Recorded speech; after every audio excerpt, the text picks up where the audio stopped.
캐더린 크릭 사도의 종교의 영파세 6번째 시간입니다.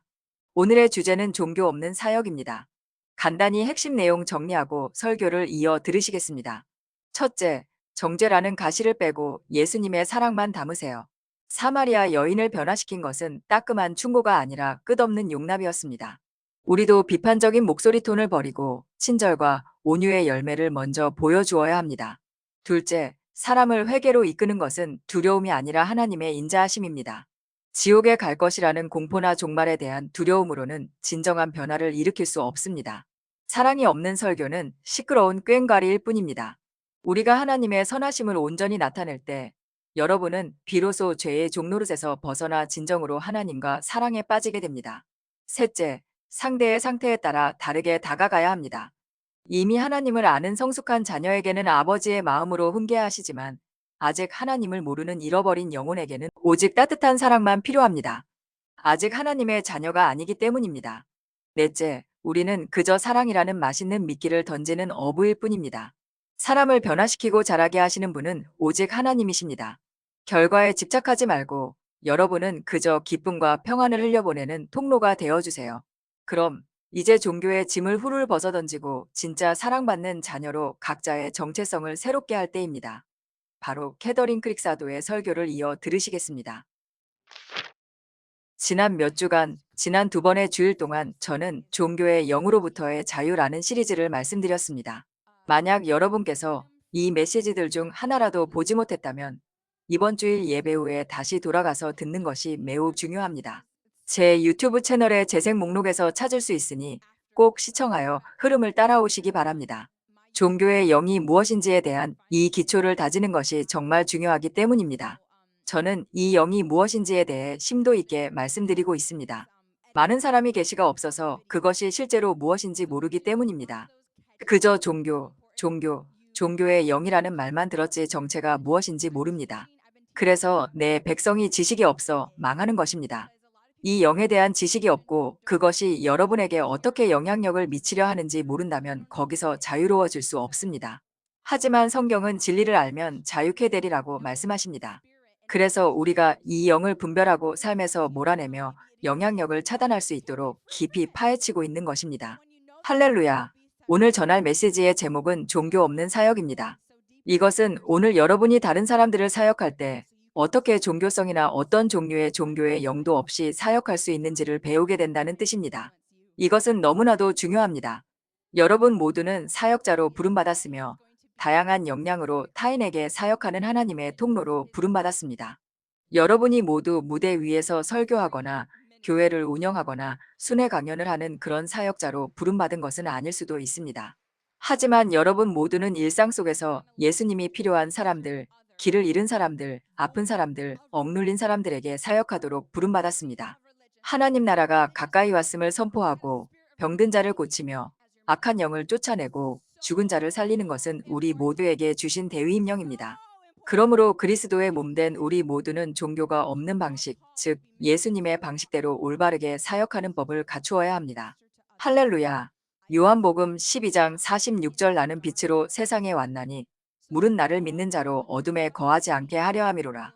사람이 내 말을 듣고 지키지 아니할지라도 내가 그를 심판하지 아니하노라. 내가 온 것은 세상을 심판하려 함이 아니요 세상을 구원하려 함이로라고 하셨으나 나를 저버리고 내 말을 받지 아니하는 자를 심판할 이가 있으니 곧 내가 한 그 말이 마지막 날에 그를 심판하리라고 하셨습니다. 예수님조차도 여러분이 그분을 받아들이지 않거나 믿지 않더라도 지금 당장 여러분을 심판하지 않겠다고 말씀하십니다. 비록 심판의 날은 있겠지만 지금 여기서는 심판하지 않으시며 빛으로 오셔서 여러분에게 사랑을 가져다 주러 오신 것입니다. 할렐루야. 복음서 전체에서 예수님의 사역을 보면 예수님은 언제나 사랑과 긍휼, 은혜와 자비로 사람들에게 다가가 대화하시고 사역하셨습니다. 매 순간 그러하셨습니다. 예수님께서 다른 이들에게 사역하신 모습이 어떠했는지 몇 가지 예를 들어보겠습니다. 요한복음 4장 15절입니다. 우물가에 사마리아 여인이 있었고 예수님이 그녀에게 다가가십니다. 그녀는 과거에 많은 남편이 있었고 예수님은 이를 예언적으로 보셨습니다. 15절을 읽어보겠습니다. 여자가 이르되 주여 그런 물을 내게 주사 목마르지도 않고 또 여기 물기르러 오지도 않게 하옵소서. 예수님께서 가서 내 남편을 불러오라고 말씀하시자 여자는 나는 남편이 없나이다라고 대답했습니다. 예수님께서는 내가 남편이 없다 하는 말이 옳도다. 너에게 남편 다섯이 있었고 지금 있는 자도 내 남편이 아니니 내 말이 참되도다라고 하셨습니다. 여자가 말하길 메시아 곧 그리스도라 하는 이가 오실 줄을 내가 아노니 그가 오시면 모든 것을 우리에게 알려주시리이다라고 했고 25절로 넘어가면 예수님께서 그녀에게 내게 말하는 내가 그라고 말씀하셨습니다. 중간에 생략된 부분에서 그녀는 이런 것을 아시는 걸 보니 당신은 선지자로소이다 라고 말합니다.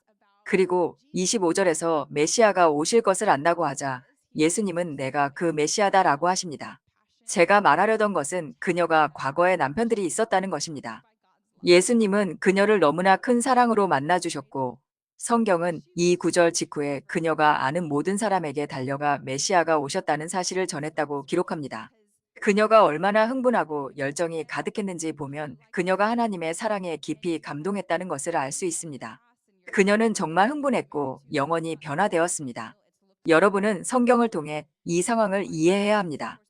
오늘날에는 과거에 남자가 많았거나 결혼하지 않은 사람과 사는 것이 성도들에게 눈총을 받을 순 있어도 큰일이 아닐지 모르지만 그 당시에는 엄청난 스캔들이었습니다. 사람들의 멸시를 받는 일이었고 너무나 수치스러운 일이라 누구에게도 알리고 싶지 않았을 것이며 사람들이 알면 즉시 비난하고 나쁘게 대할 것임을 알고 있었습니다. 하지만 예수님은 그녀의 이런 점을 이미 알고 계셨고 그녀가 너무나 기뻐서 주변 모든 사람에게 예수님을 전하러 간 그 반응이 이 만남이 실제로 어떠했는지를 보여줍니다. 계시가 필요합니다. 이 구절을 종교적인 시각으로 읽는다면 성령의 계시 대신 내 말이 맞다. 남편이 다섯이나 있었고 지금 사는 남자와도 결혼 안 했지 정말 실망스럽구나 라고 말씀하시는 예수님으로 오해할 수도 있기 때문입니다. 하지만 여러분이 하나님의 마음을 안다면 이를 정확하게 읽을 수 있습니다. 그녀가 기쁨과 생명력으로 가득 찬 것을 보며 예수님에게서 정죄가 아니라 엄청난 사랑과 긍휼, 자비와 은혜가 쏟아져 나왔음을 결론 지을 수 있습니다. 그렇지 않나요? 그러니 우리는 이렇게 읽어야 합니다. 예수님은 내 말이 맞다. 남편이 다섯이나 있었고 지금 사는 남자와도 결혼하지 않았구나 라고 사실을 말씀하시면서도 그분의 눈에는 엄청난 사랑이 가득했습니다. 예수님의 눈에 사랑과 긍휼이 가득 찬 채로 말씀하시는 모습을 상상해 보십시오. 사랑을 뿜어내며 말씀하시길 나는 내 삶을 알고 내가 무엇을 겪어왔는지 안다. 하지만 나는 그 어떤 것에 대해서도 너를 정죄하지 않으며 너를 사랑한다 라고 하시는 것입니다. 나는 모든 것을 알지만 너를 사랑한다. 너를 심판하지 않고 사랑한다 라는 마음이 그분께서 그녀와 대화하실 때 그분의 눈빛과 목소리에서 흘러나오고 있었습니다. 이것이 바로 그곳에서 일어났던 사역이었고 예언적 사역이었습니다. 그 결과로 그녀는 구원을 받았고 예수님께 삶을 드렸으며 완전히 굴복했습니다. 그녀는 즉시 복음을 전하는 사람이 되어 자신이 만난 예수님의 그 위대한 사랑을 다른 이들에게 전하고 싶어 했습니다.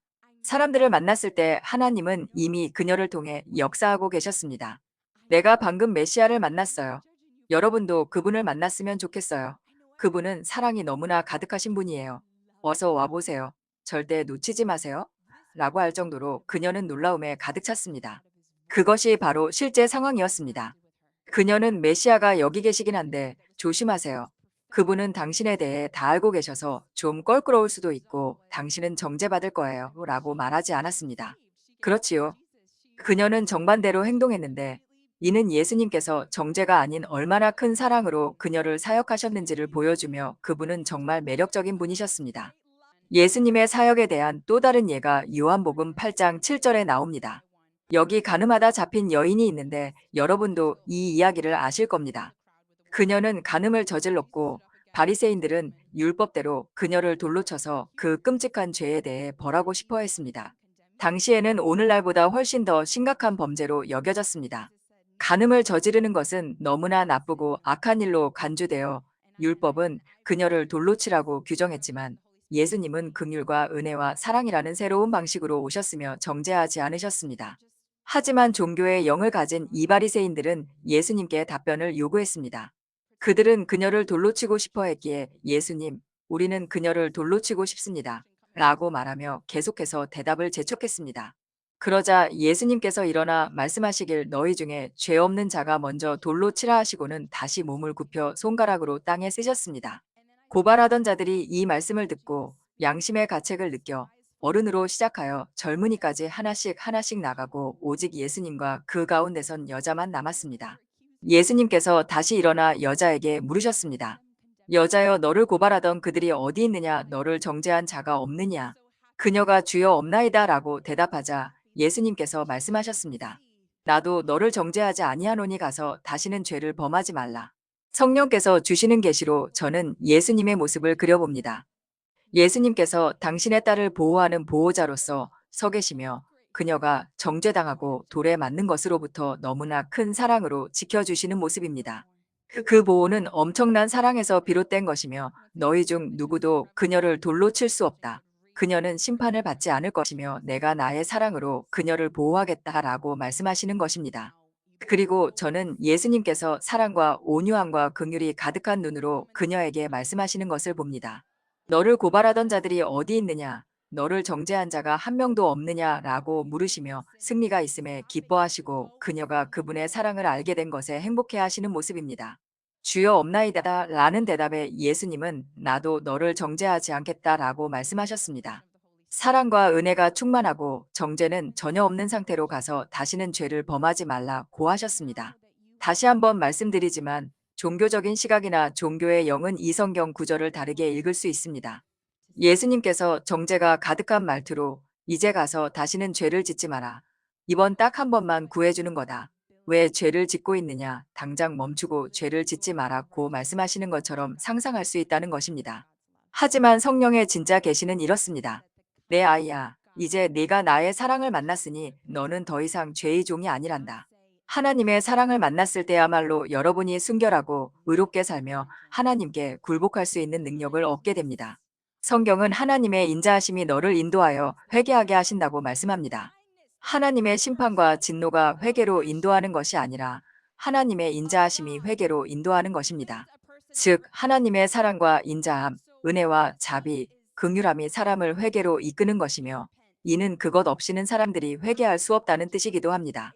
저는 사람이 하나님을 진정으로 만나고 그분의 사랑을 경험하기 전까지는 하나님께 온전히 굴복할 수 없다고 확신합니다. 순종은 강요할 수 없습니다. 이것이 우리가 지난 몇 주 동안 종교의 영에 대해 배워온 핵심입니다.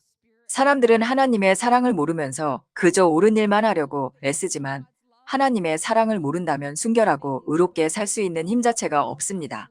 그러나 단순히 하나님의 사랑을 만나게 되면 여러분을 향한 그분의 사랑에 눈을 뜨게 되고 그분과 사랑에 빠지게 됩니다. 그렇게 되면 삶을 그분께 드리고 싶어지며 그것이 여러분에게 쉬운 일이 되고 유일하게 말이 되는 일이 됩니다. 제가 하나님의 능력을 경험하고 저를 향한 그분의 사랑에 눈을 떴을 때 제게 일어난 일이 바로 이것이었습니다. 저는 그 자리에서 즉시 하나님께 굴복했습니다. 결신 기도로의 초청도 없었고 기도를 인도해주는 사람도 없었지만 제 안에는 내 삶을 그분께 드려야만 한다는 간절함이 있었습니다. 결혼 생활처럼 배우자를 섬기고 기쁘게 해주고 싶으며 그들이 즐거워하는 모습을 보고 싶어 하는 것과 같습니다. 배우자나 세상에서 가장 사랑하는 사람이 슬퍼하면 본인의 다른 일로 슬픈 것보다 더 마음이 아픈 법이죠. 그렇지요. 누군가를 그토록 사랑하면 상대의 아픔이 내 아픔이 됩니다. 그래서 여러분은 상대를 섬기고 그들의 마음을 감동시키기 위해 살아가는 것입니다. 하나님과의 관계도 마찬가지입니다. 하나님을 진정으로 사랑할 때 그러한데 그분을 만나기 전까지는 진정으로 사랑할 수 없습니다. 하지만 그분을 만나고 경험하게 되면 이제 그분을 기쁘게 해드리고 싶고 그분의 마음을 감동시키고 싶어집니다. 예수님을 실제로 만나면 내 마음이 진심으로 그것을 원하기 때문에 굴복하는 것이 어렵지 않고 쉬워집니다. 그것이 여러분의 가장 큰 소망이 되며 세상의 모든 욕망은 사라지게 됩니다. 그래서 사람들에게 필요한 것은 바로 이것입니다. 하나님의 사랑인 하나님과의 만남이 필요합니다. 사람들은 그분을 만나고 그분의 사랑을 알아야 하며 그분이 자신을 얼마나 사랑하시는지 깨달아야 하는데 이것은 말로 오는 것이 아니라 오직 그분의 능력으로만 가능합니다. 바울은 내가 지혜롭고 설득력 있는 말로 너희에게 나아간 것이 아니라 성령의 나타나심과 능력으로 하여 너희의 믿음이 사람의 지혜에 있지 아니하고 다만 하나님의 능력에 있게 하려 하였노라고 말했습니다. 즉, 여러분이 단지 하나님에 대해 말만 한다면 사람들은 그분을 경험하고 만나며 사랑에 빠지지 않을 것입니다. 그들은 그분의 사랑에 대해 듣기는 하겠지만 그 사랑을 실제로 알지는 못할 것입니다. 하지만 여러분이 하나님의 능력과 사랑의 통로가 되어 사람들을 사랑하고 그분의 사랑과 능력이 실제로 흘러나오는 참된 통로가 된다면 사람들은 실제로 그분을 만나고 사랑에 빠지게 될 것입니다. 그리고 스스로의 마음으로부터 굴복하게 될 것이며 진심으로 하나님을 기쁘시게 하길 원하게 될 것입니다. 할렐루야, 할렐루야. 그래서 일어나는 일은 제 경우에도 그랬는데 저는 능력 가운데 하나님을 만나기 전까지는 굴복하는 일로 고전했습니다. 제게 무엇이 문제인지조차 몰랐습니다. 저는 예배를 드리고 또 드렸고 비슷한 메시지를 들었지만 제가 다니던 교회들에는 하나님의 능력이 없었고 제 안에 변화를 보지 못했습니다. 저는 갇혀 있었고 종교의 영을 가졌으며 하나님으로부터 정죄를 들었습니다. 왜 굴복할 수 없는지 알지 못했습니다. 정말 굴복하고 싶었지만 왜 한쪽 발이 세상에 담겨 있는지 그 이유를 몰랐습니다.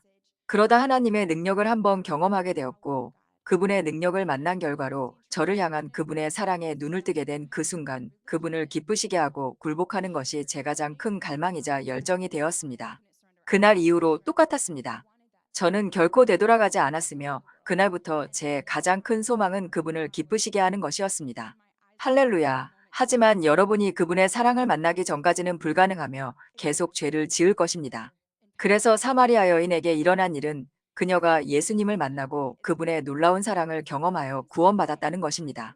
그녀는 실제로 그분을 만나고 경험했기에 이 시점에서 진정으로 굴복하기로 원했고 그래서 이제 더 이상 죄를 짓지 않을 수 있게 된 것입니다.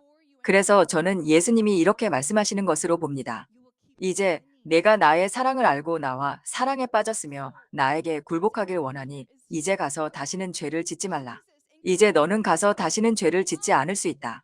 이제 너는 더 이상 죄의 종이 아니며 하나님의 자녀로서 내가 누구인지 안다. 그러니 내 아이야, 이제 가서 다시는 죄를 짓지 말거라. 가서 죄 짓지 마. 이 죄인아가 아닙니다. 아닙니다. 정말 다릅니다. 얼마나 다른지 보이시나요? 하지만 종교의 영은 그런 식으로 봅니다. 예수님은 너무나 사랑스러우시고 은혜와 자비와 긍휼이 충만하신 분이며 그것이 그분의 본 모습입니다. 그리고 사람들이 우리를 만날 때 그들은 그런 예수님을 만나게 됩니다. 하나님께서 그분의 백성을 만지시는 가장 큰 방법은 우리를 통하는 것이며 그것이 하나님의 방식입니다. 대부분의 경우 그분은 육체적인 형태로 나타나거나 들리는 목소리로 말씀하시지 않습니다. 대부분의 사람에게 하나님을 가장 크게, 가장 많이 경험하는 방법은 사람을 통하는 것입니다. 그러니 하나님의 자녀 여러분, 우리에게 큰 책임이 있지 않습니까? 하나님을 올바르게 나타내야 할 막중한 책임이 있습니다. 여러분이 복음서를 읽을 때 예수님께서 하시는 큰 일 중 하나는 우리가 다른 이들에게 어떻게 사역해야 하는지, 어떻게 말하고 기도하며 대우해야 하는지, 목소리 톤은 어떠해야 하는지에 대한 본보기가 되어주시는 것입니다. 이것이 바로 여러분에게 성령의 올바른 계시가 필요한 이유입니다. 그분이 하시는 중요한 일은 우리를 가르치시는 것이며 그분은 너희는 내가 한 일을 할 것이요 그보다 더 큰 일도 하리라고 말씀하시며 제가 한 것처럼 사역하게 될 것이라고 하십니다. 우리는 그분과 같아져야 하며 종교의 영은 예수님이 누구신가와는 너무나 거리가 멀리 있습니다. 이러한 정죄와 두려움 속에서 종교의 영으로 행하는 성도들은 예수님이 아니며 예수님과 정반대입니다. 그리스도 예수 안에는 정죄함이 없습니다. 우리가 읽은 첫 구절은 예수님께서 심판조차 하지 않으신다고 말합니다. 아시다시피 그분은 이렇게 말씀하십니다. 심판의 날이 있을 것이고 아버지가 심판날에 너를 심판하실 것이나 지금 당장 나는 너를 심판하지 않는다. 나는 너에게 내 사랑을 보여주고 자유의지를 주기 위해 여기 왔으며 두려움과 정죄와 심판으로 너를 조종하려 하지 않는다. 그리고 그것이 바로 종교의 영이 교회에서 하는 일입니다. 성도들이 종교의 영으로 다른 이들을 사역하는 일은 매우 만연해 있습니다. 정말 슬픈 일이지만 이것이 사실입니다. 그리스도의 몸 안에서 하나님을 올바르게 나타내기보다 종교의 영으로 사역하는 사람들을 보는 것이 아마 더 흔할 것입니다. 성령과 기름 부으심이 없는 메마른 교회들을 보는 것이 더 흔한 것과 마찬가지로 같은 방식으로 나타납니다. 좋습니다. 그래서 우리는 지난 몇 주 동안 종교의 영과 사람들이 자신의 삶 속에서 어떻게 그 영 안에서 살아가는지에 대해 배워왔습니다. 첫 번째로 그들은 행위가 의로움을 가져다 준다고 생각하고 두 번째로 그들은 심판의 마음을 가지고 하나님이 자신들을 정죄하신다고 생각합니다. 그래서 그들은 하나님이 항상 자신을 정죄하고 항상 심판하고 계신다고 생각하며 살아갑니다. 그러므로 그들은 하나님을 잘못된 방식으로 표현하게 됩니다. 그들은 하나님이 진짜 누구신지 모른다고 생각하고 스스로를 정죄하며 자신의 힘으로 무언가를 해내려 합니다. 그러고는 밖으로 나가 더 많은 행위를 하고 다른 이들에게도 의로움을 얻기 위해서는 무언가를 행해야 한다고 말로 전하게 됩니다. 그들이 말하는 방식은 구원받고 싶다면, 의로워지고 싶다면 당신은 행해야 한다. 이것저것을 해야 하고 죄 짓는 것을 멈추고 이런 것들을 해야 한다는 식으로 전달됩니다. 그들은 다른 사람들을 향해 매우 심판하는 어조로 이야기합니다. 그들은 사역을 하거나 전도를 할 때 다른 사람들을 향해 매우 심판하는 어조로 이야기합니다. 그래서 그들은 종교의 영 안에서 살고 있는 것이며 하나님이 진정 누구인지 모르는 것입니다. 그들은 하나님이 심판이라 생각하고 무언가 행해야 한다고 믿으며 은혜를 모릅니다. 그리고 그것이 다른 사람들에게로 흘러나가는 것입니다. 제가 지난주에 말씀드린 것처럼 종교의 영은 그리스도의 몸 안에서, 즉 영적 영역에서 가장 독이 되는 영이자 요소입니다. 첫 번째로는 여러분의 영적 건강을 해치는데 이는 여러분을 하나님으로부터 멀어지게 하고 구원조차 얻지 못하게 막기 때문입니다. 우리는 구원받기 위해 그분의 은혜로 들어가야만 하기 때문입니다. 하지만 두 번째로 그것이 가장 치명적인 이유는 다른 사람들에게 해를 끼치기 때문입니다. 여러분에게는 그리스도를 나타낼 책임이 있는데 그분을 잘못 나타내고 있는 것입니다. 저는 오늘날 그리스도의 몸 안에서 이런 모습이 만연한 것을 봅니다. 종교적인 방식으로 모든 사람에게 전도해야 한다고 생각하는 성도들을 봅니다. 그들은 사람들에게 가서 끝이 가까웠다. 여러분이 어디로 가는지 아느냐? 지옥은 실제 하는 곳이다라며 경고해야 한다고 생각합니다. 예수님께 오지 않으면 지옥에 갈 것이다. 죄 짓는 것을 멈추고 예수님께 와야 한다고 말하며 예수님은 길이요 진리요 생명이시다 라고 구절들을 암송하지만 하나님의 사랑으로 하는 것이 아닌 경우가 너무 많습니다. 그들은 바리새인처럼 성경을 너무나 잘 알고 말하며 사람들에게는 놀라운 전도자처럼 들릴지 모르나 성령님의 인도하심으로 하지 않는 것입니다. 그들은 오늘날의 바리새인처럼 사람들에게 심판과 종교와 두려움을 말하지만 회개로 이끄는 것은 두려움이나 파멸, 심판이 아니라 하나님의 인자하심이라는 것을 기억하십시오. 그래서 첫 번째로 여러분이 죄이나 내가 어디로 갈지 아느냐라고 말할 때 그렇게 말하는 것 자체가 자기의입니다. 이것은 우리가 지난주에 읽은 성경 구절 속 바리새인의 모습과 같습니다. 세리를 보며 나는 금식하고 11조를 하며 의로우니 저 세리와 같지 않음을 감사합니다. 라고 말하는 것과 같습니다.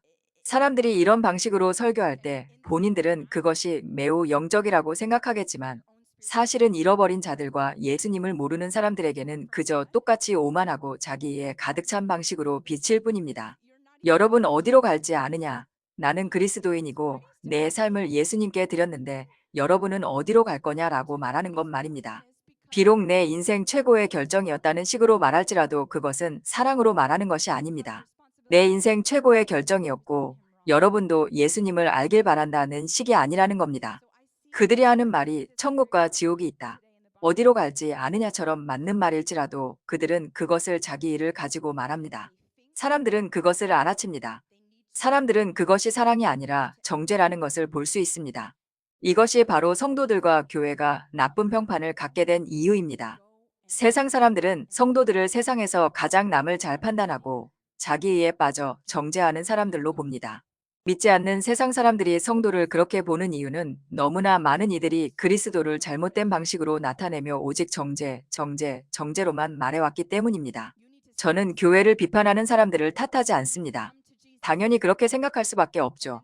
지난 우리 교회가 정죄로 가득 차서 이 역겨운 죄인들이라고 세상을 사랑 없이 대하기도 했으니까요. 그들이 여전히 죄를 짓고 예수님을 모르는 것은 지난 교회의 종교의 영 때문이기에 우리 교회의 잘못입니다. 하나님을 올바르게 나타내는 것이 우리의 일이기 때문입니다. 세상의 소금과 빛이 되고 매력적인 사람이 되어 하나님의 사랑을 보여줌으로써 그들이 여러분에게 이끌리게 해야 합니다. 여러분은 사람을 낚는 어부로 부름받았습니다. 낚시를 할 때 어떤 일이 일어나는지 아시죠? 물고기가 이끌릴 만한 것, 즉 물고기가 헤엄쳐 와서 물고 싶어 하는 미끼를 놓아야 한다는 사실을요. 하지만 너무나 많은 성도들이 하는 일은 사람들을 퇴짜 놓는 미끼를 던지는 것입니다. 그것은 역겹고 혐오스럽고 냄새나고 맛이 없어서 사람들을 도망가고 싶게 만듭니다. 나는 교회에 가고 싶지 않아 라고 하게 됩니다. 사람들이 교회에 초대해도 그들은 가지 않습니다. 왜냐하면 그들에게 교회는 고약한 냄새가 나고 맛이 없으며 그들 삶 속에 있는 교회의 대표자들 때문에 입안에 불쾌한 뒷맛이 남았기 때문입니다. 마태복음 23장 13절입니다. 예수님께서 바리새인들에게 말씀하고 계십니다. 제가 여러분이 이해하길 원하는 것은 종교의 영이 바로 바리새인들이 가졌던 것이라는 점입니다. 그러니 여러분이 종교의 영을 정말로 이해하고 싶다면 복음서를 읽으며 바리새인들을 관찰하십시오. 그들의 행동을 잘 살펴보세요. 그것이 우리가 지난 몇 주 동안 해온 일입니다. 우리는 바리새인들에 관한 많은 성경 구절을 읽어왔습니다. 그들은 종교의 영을 지니고 있으며 그것은 오늘날 사람들 그리고 성도들 안에서도 살아있는 똑같은 종교의 영 혹은 바리새인의 영이라고 부를 수 있는 것입니다. 이 구절은 이렇게 말합니다. 종교학자들과 바리새인들아, 너희 사기꾼들과 가식적인 자들에게 큰 슬픔이 기다리고 있다. 너희는 사람들이 하늘나라 왕국의 실제를 경험하지 못하도록 온갖 수단을 다 쓰고 있구나. 너희 자신도 들어가기를 거부할 뿐만 아니라 들어가려는 다른 누구라도 들어가지 못하게 막고 있다. 2주 전 주일에 제가 종교의 영이 무엇인지 말씀드릴 때를 기억해 보세요. 행위에 관한 종교의 영의 거짓말을 받아들일 때, 즉 하나님 앞에서 의로움을 얻고 하나님을 기쁘시게 하기 위해 행위가 필요하고 이 모든 종교적 의식을 행해야 한다고 믿을 때 어떤 일이 일어나는지 말씀드렸습니다. 또한 여러분은 하나님이 여러분을 정죄하고 있다는 사실을 받아들입니다. 하나님이 여러분을 끊임없이 정죄하고 심판하며 여러분과의 관계를 심판하고 있다고 생각합니다. 하나님이 항상 비판적이고 심판하는 영으로 여러분을 바라보고 있다고 생각하는 것입니다. 하나님에 대해 이렇게 믿을 때 바로 그것이 종교의 영을 받아들이는 행위입니다. 여러분이 하나님에 대해 이렇게 믿으면 그것은 자동으로 여러분을 하나님으로부터 멀어지게 만듭니다. 여러분이 그 종교의 영을 받아들이면 그것은 여러분이 하나님께 가까이 가는 것, 그분의 마음 가까이 가서 친밀함을 누리고 그분과 관계를 맺는 것을 막아버립니다. 그분의 사랑을 알고 그 사랑을 받아들이며 그 사랑으로 변화되어 그분처럼 되고 다른 이들을 사랑하게 되는 것을 차단하는 것입니다. 그렇기에 종교의 영은 여러분을 하나님으로부터, 하나님의 사랑으로부터, 하나님과의 친밀함으로부터 밀쳐내고 멀어지게 합니다. 그래서 여러분 안에 그 종교의 영이 있으면 사람들과 교제할 때 그 영이 사람들을 하나님으로부터 밀어내게 됩니다. 이것은 매우 위험합니다. 성도들에 의해 사람들이 하나님으로부터 밀려나고 있다는 사실은 정말 심각한 문제입니다. 사람들은 자신들이 수백만 명을 예수님께 인도하고 있다고 생각하지만 실제로는 씨앗조차 심지 못하고 있는 것이 현실입니다. 사실 그들은 실제로 해를 끼치고 있습니다. 예수님은 심판하시는 분이라 여러분은 무언가를 행해야 하고 이런 것들을 해야 한다라고 말하는 것은 매우 위험하기 때문입니다. 사람들은 그런 것을 원하지 않습니다. 그것은 전혀 매력적이지 않으며 예수님의 본 모습도 아닙니다. 그래서 그들은 예수님께 오지 않고 떠나버릴 것입니다. 글쎄요, 난 그런 건 원치 않아요. 가버리세요. 라고 하게 됩니다. 이것은 정말 위험합니다. 그렇지요. 만약 여러분이 전하는 예수님이 그런 분이라면 난 원하지 않아요. 라고 사람들이 반응할 것입니다. 우리 중 누구라도 그런 방식으로 예수님을 소개받았다면 똑같이 반응했을 것입니다. 이런 방식은 그분의 사랑을 보여주지 못합니다. 물론 그 전하는 말은 사실입니다. 저는 지금 전하는 방식을 말하고 있어요. 그 안에 사랑이 있는지 없는지, 진심인지 그렇지 않은지에 대해서요. 천국과 지옥의 심각성은 사실이며 결코 가벼운 문제가 아닙니다.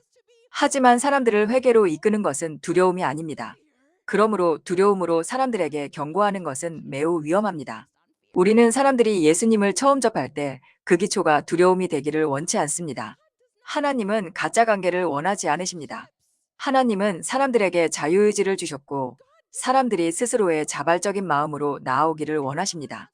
그리고 사람들이 가짜 관계를 맺을 때 이를테면 그들이 두려움 때문에 지옥에 갈까봐 무서워서 영접 기도를 하는 것과 같은 경우에 하나님과 진짜 관계로 들어서기 위해서는 많은 것을 되돌려야 합니다.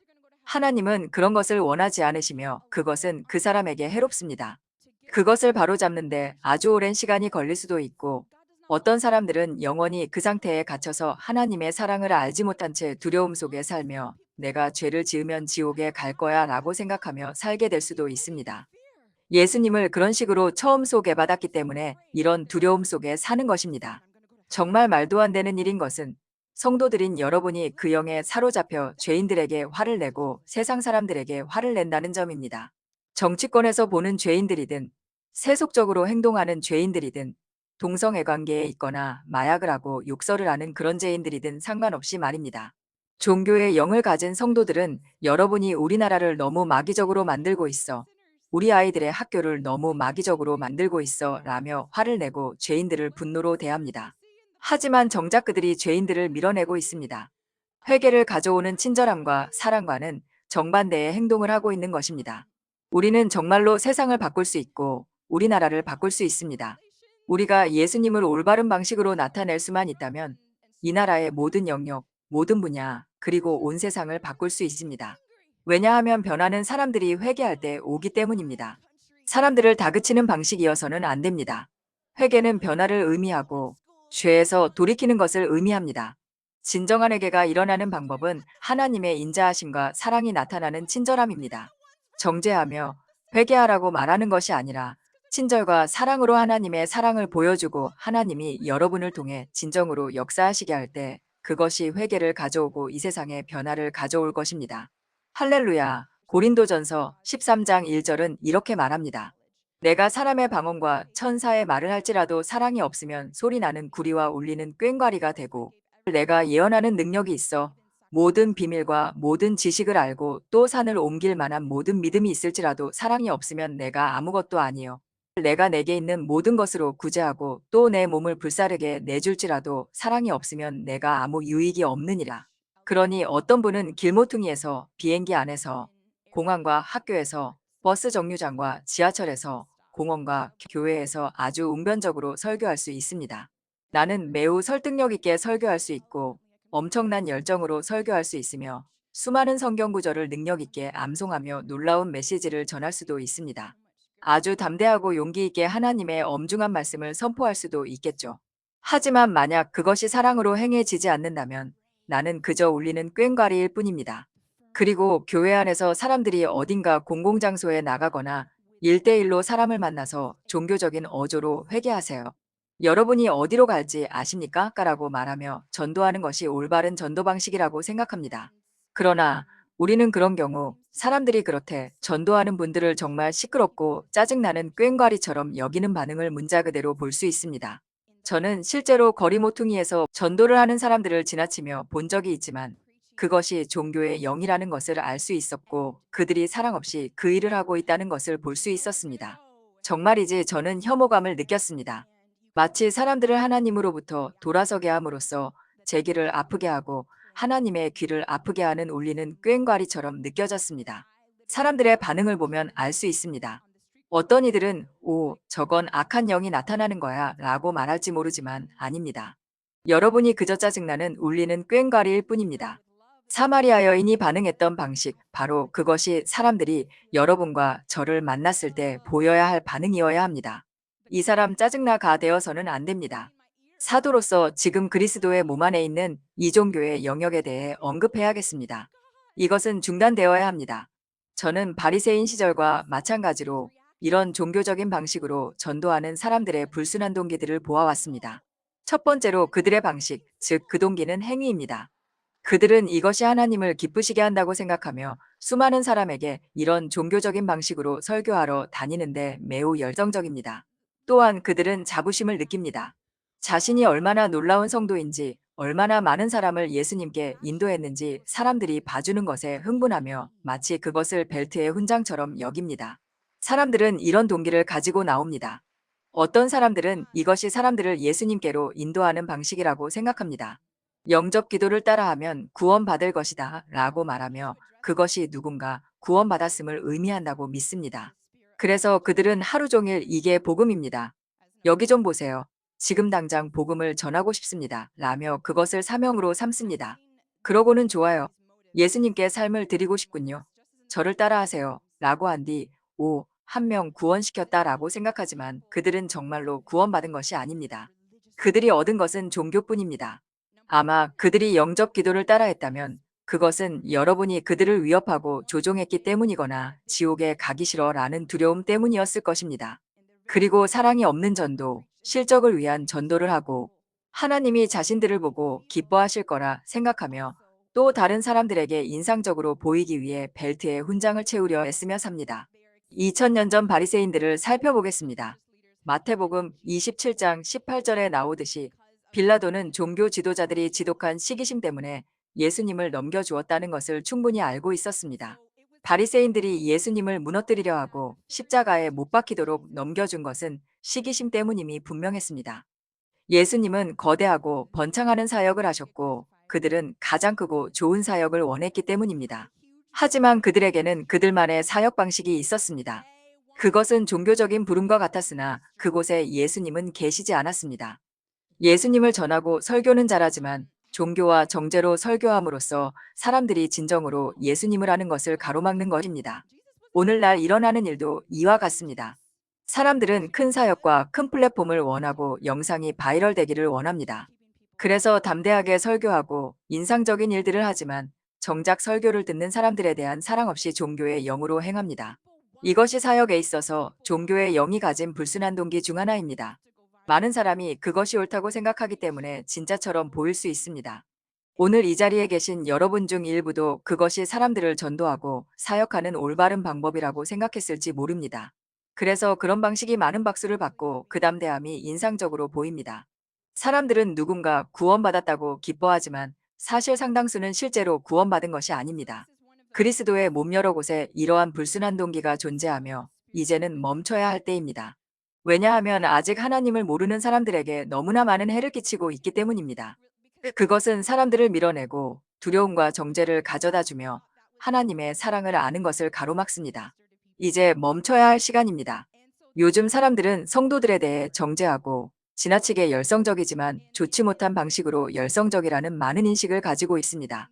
또한 하나님이 불공평하시며 은혜도 없이 그저 사람들을 쉽게 지옥으로 보내시는 분이라는 인식을 갖고 있는데 이것은 종교의 영 때문에 생긴 사람들의 인식입니다.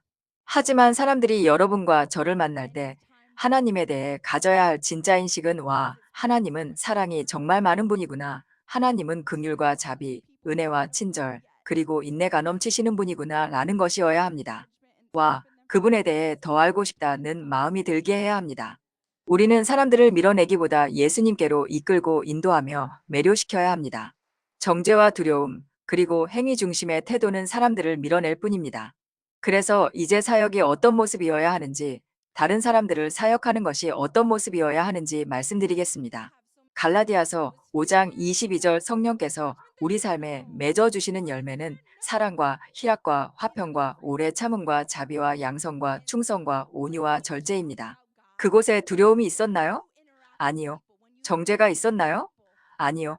행위가 있었나요? 아니요. 이것들이 바로 성령의 열매입니다.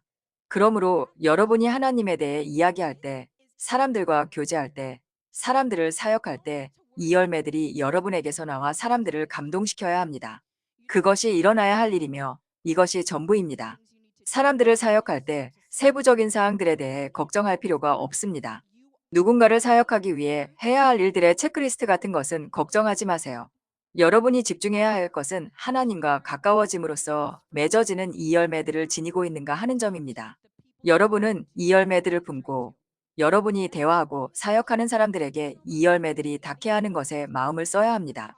그것만이 여러분이 의도적으로 추구해야 할 유일한 것이며 그것을 아주 많이 생각해야 합니다. 제가 말할 때 그것은 친절과 온유, 그리고 아주 많은 사랑으로 가득 차야 합니다. 저는 이 사람을 정말 잘 사랑하겠다라고 의도적으로 마음먹을 것입니다. 제 목소리 톤은 달콤함과 온유함, 친절함이 묻어나와야 합니다. 저는 절제해야 하며 긍휼과 은혜를 보여주어야 합니다. 누군가를 사역하고 사람들과 소통할 때 여러분의 의도는 온전히 이것이어야 합니다. 자, 이제 복음을 듣고 나서 영접 기도로 인도하면 내 할 일은 끝났으니 다음 사람으로 넘어가야지 라고 생각하는 것이 되어서는 안 됩니다. 하나님을 진정으로 나타내는 것에 대한 고민 없이 여러분의 목소리가 어떻게 들리는지나 실제로 여러분에게서 무엇이 나오고 있는지에 대한 생각 없이 해서는 안 된다는 말입니다. 이제 성경 고린도전서 3장 5절을 봅시다. 우리는 여러분이 기쁜 소식을 믿게 된 통로인 하나님의 종일 뿐입니다. 바울은 아볼로와 자신 바울이 여러분이 기쁜 소식을 믿게 한 하나님의 종이라고 말합니다. 여러분은 우리를 통해 믿게 되었습니다. 보세요. 이것이 사람들이 우리를 통해 예수님이 누구신지 알게 되는 방식입니다. 보통은 다른 길이 아니라 이것이 일반적인 방식입니다. 6절 나는 여러분의 마음속에 씨를 심었고 아볼로는 물을 주었으나 자라나게 하신 분은 하나님이셨습니다. 7절 씨를 심는 사람이나 물을 주는 사람은 중요하지 않습니다. 중요한 것은 하나님께서 씨를 자라나게 하신다는 사실입니다. 8절 심는 사람과 물 주는 사람은 같은 목적을 위해 함께 일하며 각자 수고한 대로 보상을 받을 것입니다. 9절 우리는 하나님의 동역자들이요 여러분은 하나님의 밭이며 하나님의 건물입니다. 누군가가 실제로 구원받는 문제에 있어서 그것은 본인의 자유의지와 하나님의 타이밍에 달려있는 일입니다. 내가 사람들을 구원시켜야 해 라고 생각하는 성과 중심의 종교의 영을 가진 사람들은 이 사실을 이해하지 못합니다. 그들은 자신들이 무언가를 잘하게 하는 주체라고 생각하지만 하나님의 타이밍에 맞추어 잘하게 하시는 분은 오직 하나님이십니다. 그래서 그들은 나는 사람들을 구원시키는 임무를 수행 중이다. 10명이 손을 들었으니 10명이 구원받았다라고 생각하지만 누군가 정말 구원받았는지는 아무도 모릅니다. 오직 하나님만이 그 마음을 아십니다. 우리가 누군가의 구원을 측정할 수 있고 책임질 수 있다고 생각하는 것은 우스운 일입니다. 우리가 구원받는 곳은 좁은 길이며 삶을 내어드린 굴복하는 삶 안에서 구원받는 것이지 손을 들고 영접 기도를 따라할 때 구원받는 것이 아닙니다. 참고로 영접 기도는 성경에 없습니다. 하지만 많은 사람이 종교 때문에 그것이 성경에 있다고 생각합니다. 종교는 사람이 만든 전통들을 가지고 있고 사람들은 그것이 유일한 방법이라고 믿기 때문입니다. 하지만 성경은 전혀 다르게 말합니다. 성경은 여러분이 마음으로 예수님이 주님이자 구원자이심을 믿고 입으로 고백하면 구원을 얻으리라고 말합니다. 예배 중 정해진 시간에 저를 따라 길게 읊어야 하는 영접 기도보다 훨씬 더 단순합니다. 그것은 진심 어린 마음에서 우러나와야 하며 하나님이 여러분을 자라게 하시고 여러분을 추적하시는 과정 중에 하나님의 타이밍과 여러분의 타이밍이 맞을 때 스스로 결정하는 것이어야 합니다. 하나님의 시간과 여러분의 시간이 무르익었을 때 여러분의 자유의지로 내온 삶을 예수님께 드리고 싶습니다. 예수님을 나의 주님으로 삼겠습니다. 예수님은 나의 주님이십니다. 라고 결정한다면 그것으로 충분합니다. 여러분은 구원받은 것입니다. 할렐루야. 그것은 여러 가지 형태가 될 수 있습니다. 예수님은 나의 하나님, 나의 구원자라고 할 수도 있고, 마음속으로 예수님이 주님임을 믿으며 그저 예수님이라고만 불러도 충분합니다. 예수님이라는 한마디만으로도 여러분은 구원받은 것입니다. 할렐루야. 좋습니다. 우리의 할 일은 하나님의 통로가 되는 것이며, 성령님은 그분이 원하시는 일을 하십니다. 우리는 아무것도 통제하거나 조종할 수 없습니다. 일하시는 분은 하나님이 하시고 우리는 통로일 뿐입니다. 하나님은 그분의 백성들에게 천천히 다가가십니다. 그분은 사람을 재촉하지 않으시는 신사적인 분이시기에 우리도 그 부분에서 그분을 잘 나타내야 합니다. 하나님은 때때로 누군가가 먼저 성장할 시간이 필요하다고 보시기에 구원을 서두르지 않으시기도 합니다. 너무 조급하게 결론 지어지는 것을 원치 않으시기 때문입니다. 준비되지 않은 상태에서 조급하게 결혼하는 것이 얼마나 위험한지 아시죠? 마음속으로 정말 결혼하고 싶다. 이제 준비됐다라고 느낄 때 결혼해야지. 그렇지 않으면 단순히 너무 일렀다는 이유만으로 이혼이라는 재앙을 맞이할 수도 있습니다. 보세요. 이것이 작동 방식입니다. 심는 것이 있고 물 주는 것이 있으며 하나님이 자라게 하시는 구원의 과정이 여기에 있습니다. 그러니 심고 자라게 하고 물을 주고 수확하는 모든 과정을 5분 안에 하루에도 몇 번씩 해내야 한다라는 식의 종교적 교리를 머릿속에서 지워버리세요. 좀 진정하세요. 내 멍에는 쉽고 내 짐은 가볍다고 하셨습니다. 하나님께서 일하시게 하시고 여러분은 그저 그분의 통로가 되십시오. 그분이 심으라고 하실 때 심고 물을 주라고 하실 때 주고 거두라고 하실 때 거두면 됩니다. 그러니 여러분은 사람들을 다르게 대할 필요가 있습니다. 직장에서든 가족 안에서든 여러분이 사람들과 교류하는 모든 곳이 곧 사역의 현장입니다. 사역할 시간인 것은 맞지만 그것이 매번 복음을 설교하고 사람들에게 영접 기도를 따라하게 시켜야 한다는 뜻은 아닙니다. 아니요, 그것은 다른 모습일 것입니다. 그것은 이렇게 단순한 모습일 것입니다. 그것은 바로 사랑이며 사람들을 사랑하는 것입니다. 여러분이 사람들을 사랑할 때 그것은 여러분이 아니라 여러분을 통한 하나님이 하시는 일입니다. 그래서 여러분이 사랑할 때 사람들은 하나님을 만나게 됩니다. 그러면 그들은 이게 뭐지? 전에도 사랑을 느껴본 적은 있지만 이건 달라. 이게 뭐지? 라고 반응하게 됩니다. 이것이 바로 성경이 말하는 세상에 빛이 나타나는 현상이며 나는 지금 그 빛에 눈이 멀었다라고 고백하게 되는 순간입니다. 성경은 우리가 세상의 빛과 소금으로 부름받았다고 말합니다. 우리는 두려움과 무거움, 짜증과 혼란을 주는 어떤 혐오스러운 맛이나 어두운 것이 되라고 부름받지 않았습니다. 그저 하루를 살아가려는 사람에게 나역이 있어요.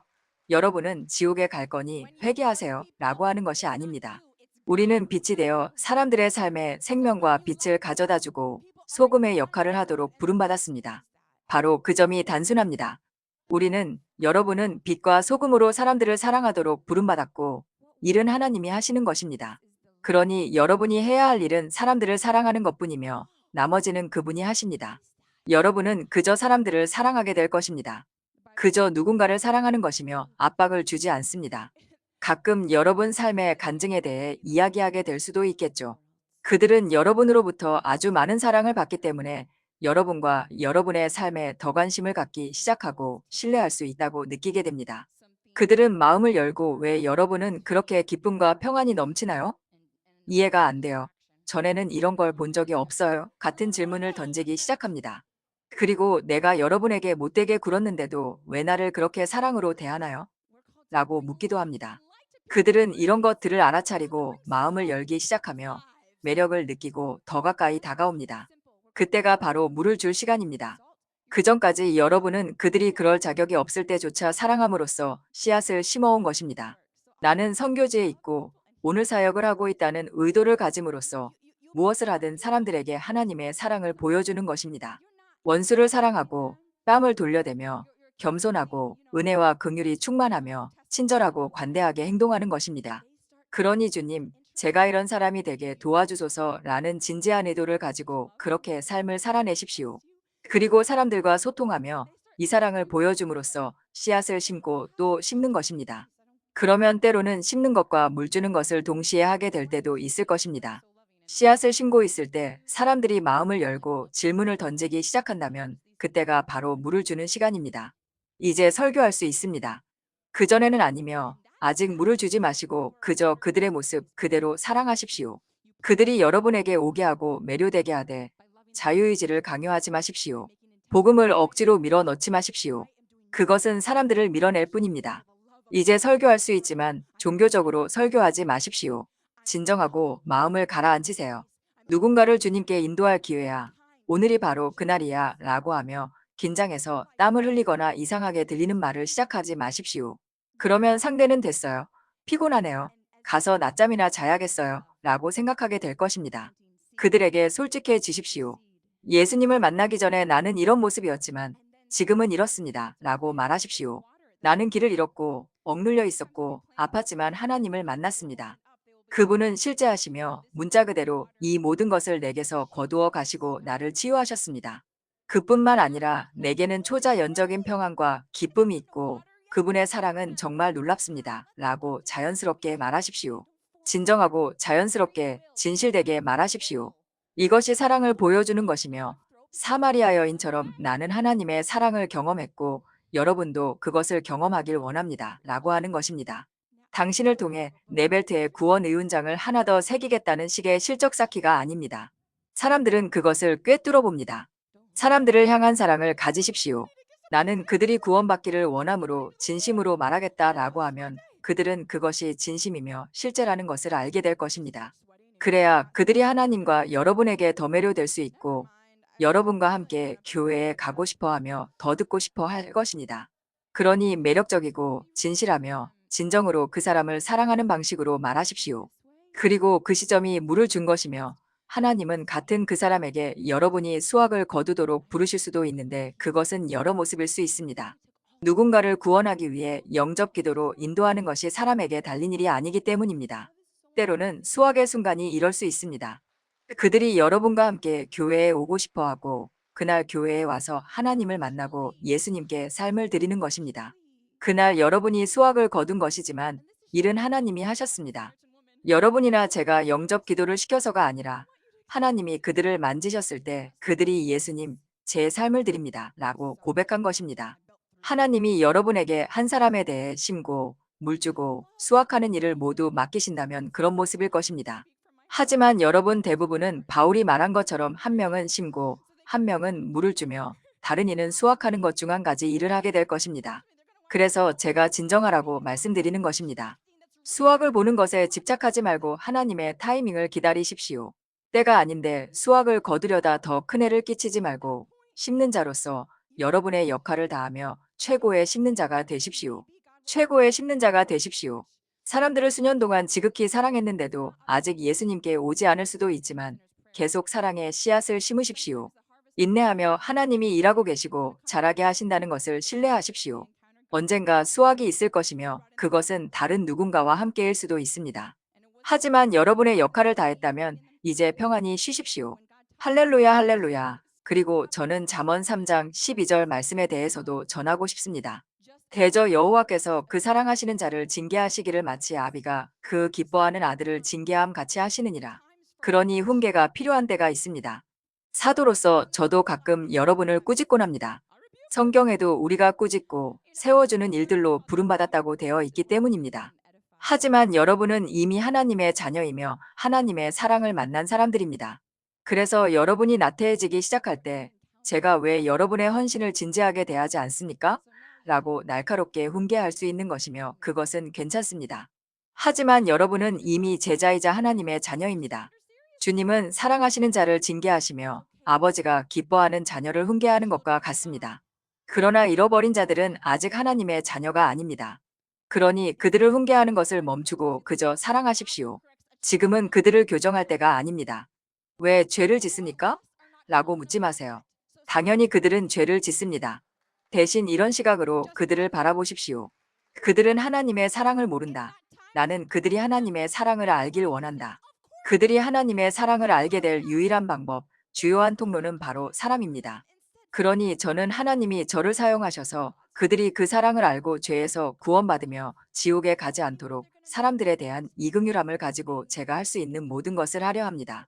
이것이 하나님을 모르는 모든 사람을 바라보는 우리의 태도여야 합니다. 그들을 판단하지 마세요. 당연히 그들은 죄를 짓고 있지만 우리가 그들을 사랑할 수 있을까요? 그것이 그들이 길에서 돌이킬 수 있는 유일한 방법입니다. 그들은 하나님의 사랑을 알아야 합니다. 그들은 아직 여러분이 누린 은혜를 받지 못했고 여러분과 같은 기독교적 양육도 받지 못했으며 기름 부으심이 있는 교회나 여러분이 겪은 경험들을 아직 가져보지 못했습니다. 그들을 긍휼히 여기십시오. 여러분도 한때 길을 잃었고 눈이 멀었었습니다.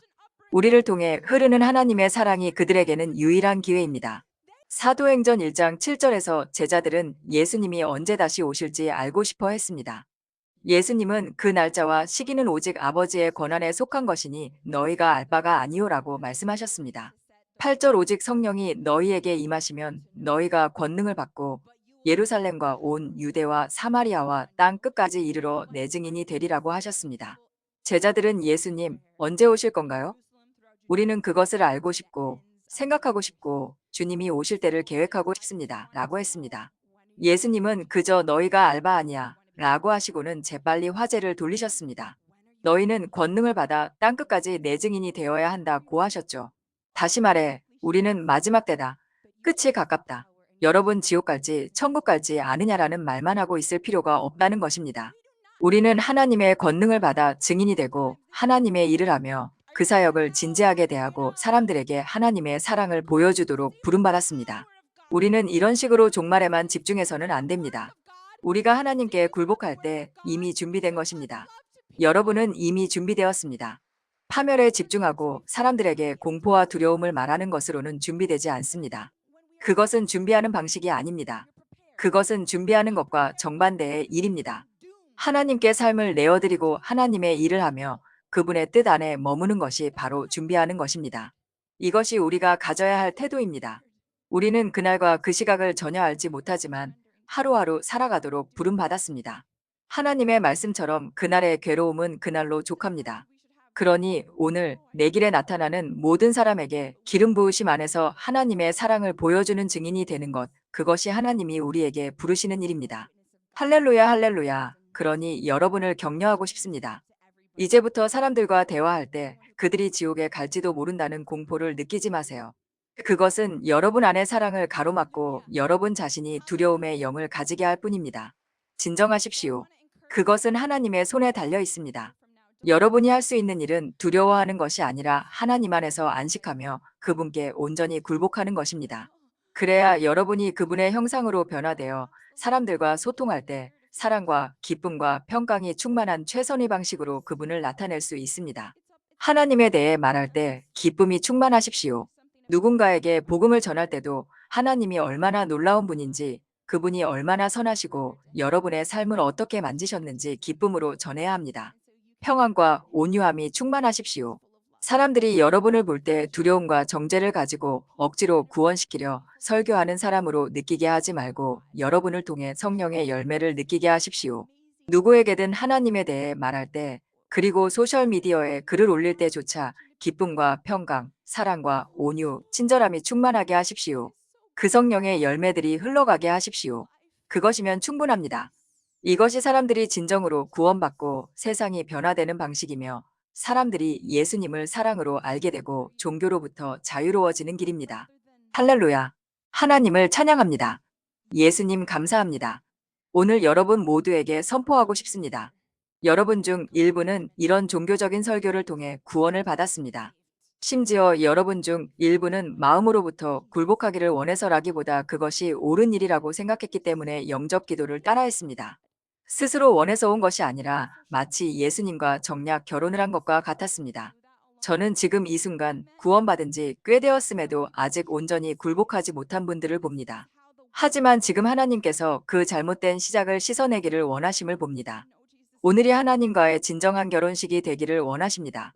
누가 강요해서가 아니라 사랑이 충만하신 하나님을 올바르게 바라보고 여러분의 마음이 진심으로 그분과 하나가 되어 삶을 드리기를 갈망하는 날이 되기를 원하십니다. 누군가의 조종이나 지옥에 갈까봐 하는 두려움 때문이 아니라 여러분이 진정으로 그분을 사랑하기 때문입니다. 지금 눈을 감으십시오. 서투르고 잘못된 시작을 뒤로하고 새로운 시작을 원하는 분이 있다면 제가 지금 선포합니다.